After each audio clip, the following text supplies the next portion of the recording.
Welcome to the depth dive. Today, we are unpacking a financial decision that will uh, really set the economic course for millions of families in India over the next decade, including bank retirees. We're talking about the 8th Central Pay Commission, the 8th CPC. Exactly. This is a massive decennial exercise that dictates salaries, allowances, and most critically, pensions for the entire central government workforce. And it's officially kicked off.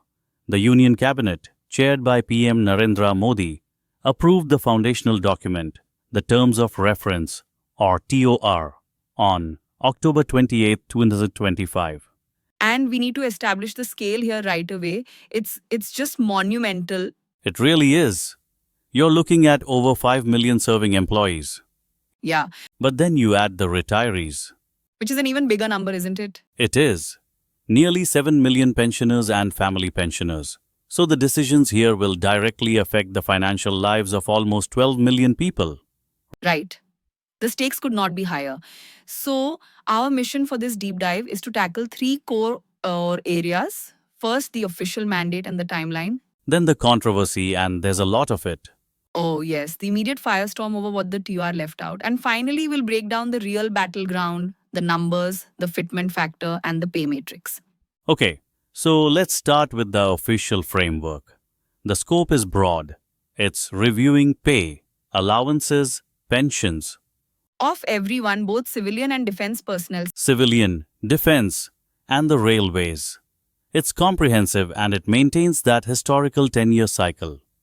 The 7th CPC was 2016, so this one kicks in retrospectively from January 1st, 2026. And we know who's at the helm. The commission is headed by Justice Ranjana Prakash Desai. A former Supreme Court judge and also chairperson of the Press Council, a very serious appointment. And she's supported by Professor Pulak Ghosh, who's a part-time member, and Pankaj Jain as the member secretary. It's a compact but very powerful group. And their timeline is tight, extremely tight considering the task. The ToR mandates the final report within 18 months. So we're looking at what, April 2027 for the final report? Right around then, yes. The key date, as you said, is January 1st, 2026. That means a big payout of arrears is coming when it's all said and done. Now, what's fascinating is that this mandate isn't just a blank check.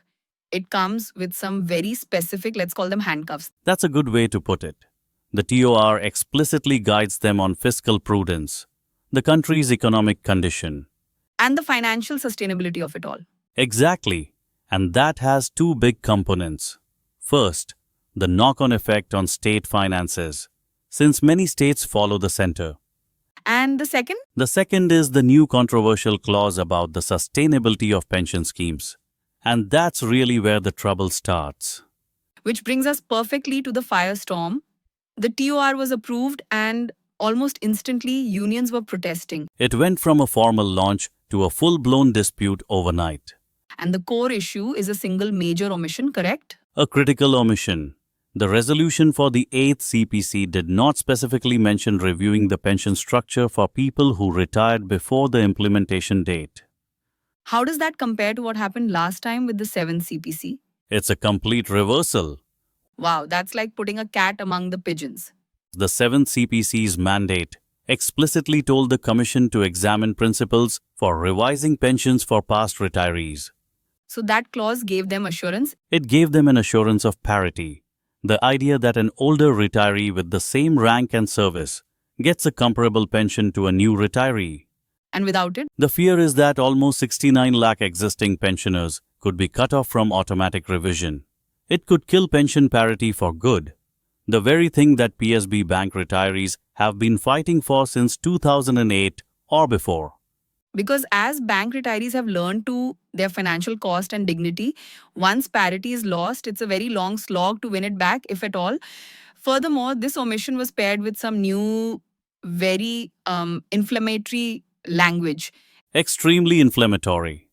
The ToR now requires the Commission to consider the unfunded cost of non-contributory pension schemes, which are often linked to defined benefit schemes and vice versa. That sounds technical, but it lit a fuse. It did. Groups like the JCM, the joint consultative machinery. They just erupted. They called the phrase inaccurate and unjust. While the government of Prime Minister Narendra Modi did not explicitly declare a state of hostilities between its government and Indian retirees, It was patently obvious to retirees and their representative union that a well-aimed shot was fired across their bow. why is the wording unfunded cost of non-contributory scheme so provocative? Because of legal history, landmark Supreme Court rulings like DS Nakara versus Union of India from 1983 established that a pension isn't charity, it's earned compensation, a deferred wage. So it's a right guaranteed under the Constitution? Yes, it's a constitutional right and a form of property. So when the ToR calls it an unfunded cost, the unions see that as reframing a right as a fiscal burden to be minimized. Rather than an obligation to be honored. Precisely. And they want that language struck out immediately. Beyond the language, there are also demands for immediate relief. The dearness allowance or DA has crossed a key threshold. Right. It surpassed 50%. And historically, when DA and DR, that's dearness relief for pensioners, cross 50%, there's an expectation that it gets merged back into basic pay. And why is that merger so important? It's not just an accounting change, is it? No, not at all. Merging it increases the base salary, which then boosts all future allowances and crucially retirement benefits. It's a significant cushion against inflation. I see. So MPs are already raising this in Parliament. They are. Rajya Sabha Question 252, scheduled for December 2nd. They want clarity on this as an immediate relief measure. And of course, the big structural battle is back on the table, old pension scheme versus the national pension scheme. It never really went away. Over 26 lakh employees under the newer MPS are demanding a return to the OPS. So remind us of the fundamental difference. The old pension scheme, the OPS, was a defined benefit pension. It was government funded, guaranteed, and tied to your last salary. Lifelong security. And the MPS, That's a contributory scheme, started in 2004. The employee pays in, the government matches it, and your final pension depends on market returns. which introduces risk. A huge amount of risk. So employees are demanding the 8th CPC review, the whole thing, arguing the MPS has failed to provide adequate security. They want that guarantee back. Let's pivot now to the really specific demands. I mean, the things that show just how complex this system is. The JCM presented a detailed list to the Prime Minister. They did. And some of it is symbolic but powerful. They want the phrase expectations of stakeholders put back into the ToR. What does it say now? The current mandate just focuses on efficiency, accountability, and responsibility. The unions feel that's a purely administrative view. They want the government to acknowledge the human element. And for retirees, what specific reforms are they pushing for? They want structural fixes. For instance, restoring the commuted value of a pension after 11 years, not the current 15. Explain what commuted value is for the listener. Sure. It's when a retiree takes a portion of their future monthly pension as one big lump sum payment right at retirement.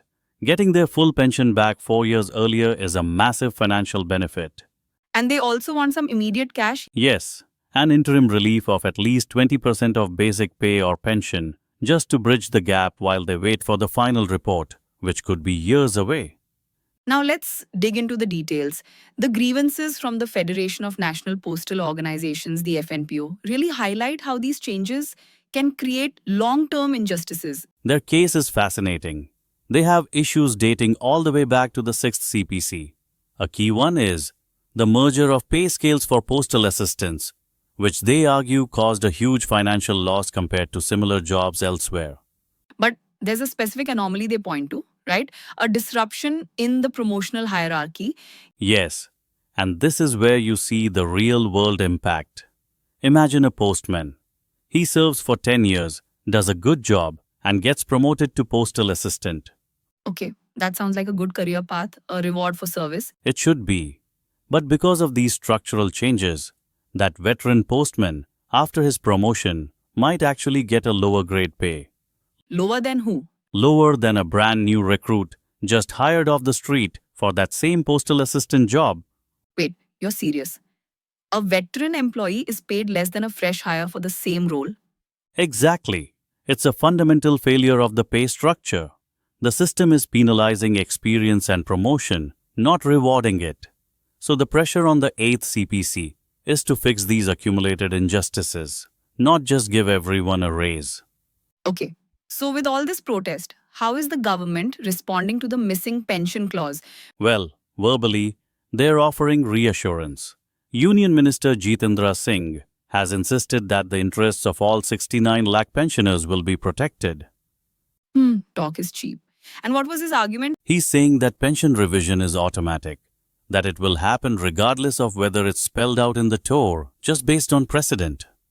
But that begs a pretty obvious question, doesn't it? It does. If it's truly automatic and based on decades of precedent, why on earth would the cabinet deliberately remove that clause from the official terms of reference? That's the million-rupee question. The omission itself suggests a change in intent, regardless of the verbal assurances. It creates anxiety for retirees. And the unions suspect a fiscal motive. Of course, they believe the government wants to avoid the legal requirement for parity to save money, and that new unfunded cost clause gives the Commission the cover to do it. So let's talk about the money. The financial scale here is just staggering. It is. The 7th CPC resulted in a 23.55% overall hike in pay, allowances, and pension. And in real terms, that meant, An additional annual outgoing to 18,000 rupees. and if you project a similar increase this time, that's where you get these massive numbers, like minimum pay potentially hitting over 46,000 rupees. Exactly. But that increase doesn't just happen.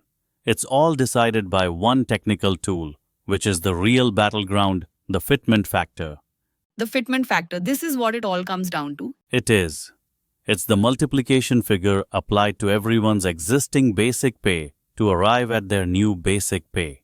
For the 7th CPC, that factor was 2.57. So if you're an employee, that number is everything. It is. And the unions are already demanding a higher factor this time, maybe 3.0 or even 3.68 to neutralize inflation since 2016. The government, of course, will push for a lower one. And this factor gets applied to the modern structure, the pay matrix. Right. The matrix replaced the old complicated system of pay bands and grade pay. It's basically a giant chart with vertical levels for grade and horizontal stages for annual increments. It was meant to be simpler. It was. But as that Postman anomaly shows, even with a cleaner matrix, you can still have these deep structural injustices if the implementation isn't calibrated perfectly across all levels. So what does this all mean for you, the listener? We have a massive once-in-a-decade financial restructuring underway, officially effective January 1st, 2026. But the whole process is dominated by this tension. On one side, the government's mandate for fiscal prudence. On the other, the demand for guaranteed social security from millions of people. And the critical dates to watch are, first, the government's response in Parliament, expected December 2nd. Yes, that should clarify the pension revision and DA merger status. And then it's about how quickly the Commission itself gets to work to meet that April 2027 deadline. Here's where it gets really interesting though. This CPC process is always about more than just a headline raise. The political fight will be about that fitment factor, but the real test is systemic. Go on. Well, considering these detailed rank-specific problems, like the one raised by the FNPO where promotions are actually undermined, the true success of the 8th CPC won't be if the minimum salary hits 46,000. What will it be then? It will be whether this commission can finally reform the complex pay matrices to eliminate these long-standing accumulating injustices, ensuring that service and promotion are always and fairly rewarded. That more than any single number is the real measure of reform. Thanks, Anil. And this is where we end today's deep dive. Please share this podcast with family and friends, comment, like, and subscribe for more searching analysis on Indian pensions and retirees. Remember, it costs nothing to subscribe. Thanks, Priya. And to our listeners, thank you for watching. Until another time. भी के लिए by.